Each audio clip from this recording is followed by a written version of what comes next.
This is News at Prime. To this story now, Social Development Minister Sisisi Tolashe says flaws in the disbursement of the Social Relief of Distress grant have been identified. Two Stellenbosch University students previously claimed that the grant is vulnerable to identity theft. Tolashe is calling for more time to investigate these vulnerabilities. Yes, there are elements wherein, for instance, in the penetration, they did identify some level of gaps, and as such, they had recommendations of what needs to be done. Yes, to an extent, in the issues of IDs and all that, they did to an extent identify some challenges. What we can safely say today is that that work is not being concluded yet because of the size of the work that needed to be done. Remember, Mr. Chair, we requested only for 30 days for us to be able to bring that report back. And today was that 30th day. We then agreed to say we request the Parliament, and PC in particular, to give us more time so that we can dive deeper onto the actual problem to find out exactly whether indeed our systems are compromised to an extent that there might be problems. Staying with the Minister of Social Development, who says the department hopes to find ways to plug loopholes in the system. But for now, we don't have a conclusive report. But what we would hope to have, we will go back as we have been allowed to go and broaden the space, bring people more who can then dive deeper into this and find all the relevant information so that we can all conclude to say, indeed, our system is weak to an extent it can be penetrable by people who are not supposed to. And as such, in that way, we'll be able to bring remedial processes on how are we going to change things. And if there's any money that has been lost in the process, we'll have to employ ways to get that money back. Minister Tolashe has assured the public that their information is safe when applying for grants. We want to assure our people that we are in charge of this process. All is not lost yet. We are doing everything to make sure that if there's any anomaly, we will find a way to address it. At the moment, our people must keep on going and apply for their grant, those who deserve. Use all the systems that are in place introduced by Sassa to make sure that the right people get or access the grant. Let's get some reaction now to this story, and we are joined by Alfred Moyo from the organization Pay the Grants. Mr. Moyo, good evening to you. Thank you very much for your time. Are you surprised at these vulnerabilities that have been found in the Sassa system, particularly as it regards the Social Relief of Distress grants? Good evening, and good evening to the viewers.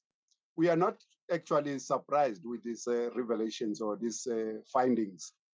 Those were the issues that Sassa have been ignoring and pointing it back in a manner of scapegoating to say those fraudulent activities are done by the victims or the vulnerable communities who are the beneficiaries of the very same grants.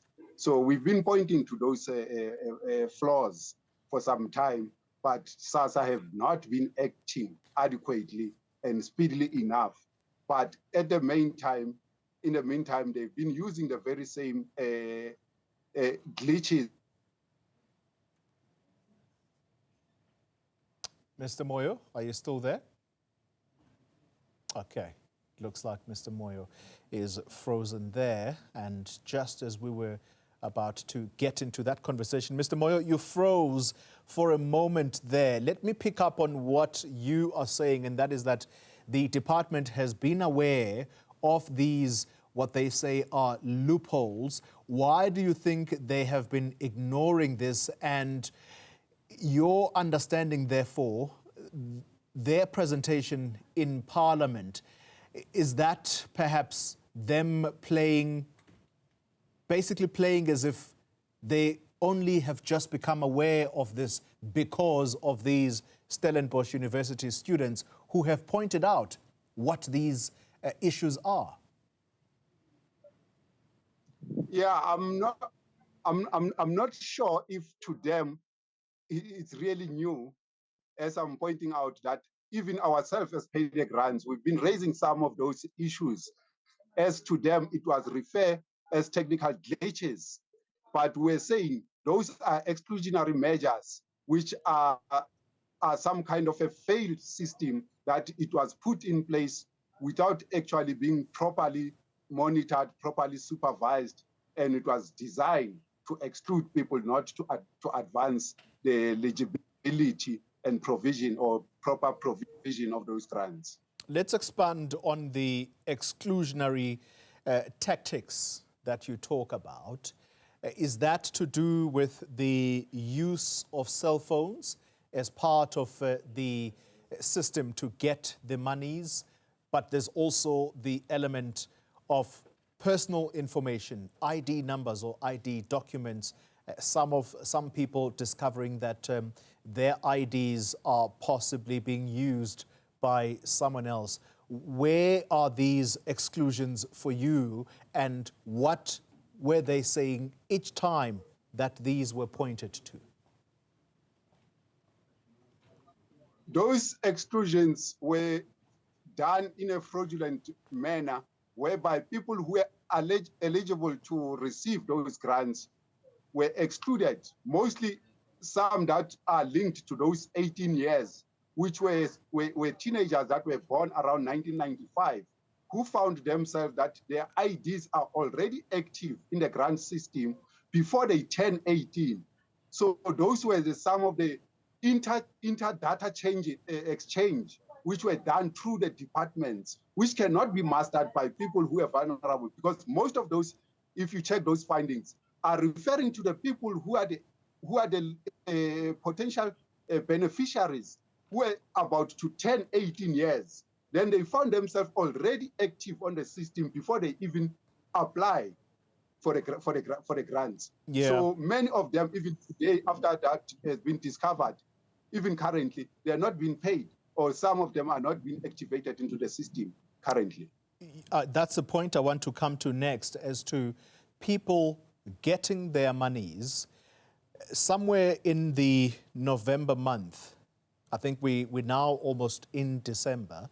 There was talk that people who were legitimate now, the system had confirmed them to be legitimate, and this was back in October, they still had not received their monies well into the November month. Do you know what the situation is at this point as regards some of these beneficiaries that have found problems? This is a continuous challenges that the beneficiaries are facing towards each and every festive season. They always face a black and dark Christmas each and every year since these grants have been initiated. So those are unresolved issues each and every month, where people, as I'm saying, that this is a clandestine move to exclude more beneficiaries. If you check this, it's a line of chain from this provision of the budget that has been allocated to cover this is not enough. The date that has not yet been confirmed in terms of extension of this grant is not yet been actually clarified by the MTB midterm budget speech by the treasurer. So even those that are not yet been paid, there's no guarantees that they will be paid maybe this November or next month. So Sassa will use those excuses of those fraudulent activities that they are not having a proper and a clear system to resolve and make sure that the beneficiaries continue to be paid in time and properly and efficiently so. Finally, the Western Cape members of the provincial legislature there, at some point, they actually did call for the head of the Sassa CEO to resign over these failures. Is that something that you would echo? Is that something you support?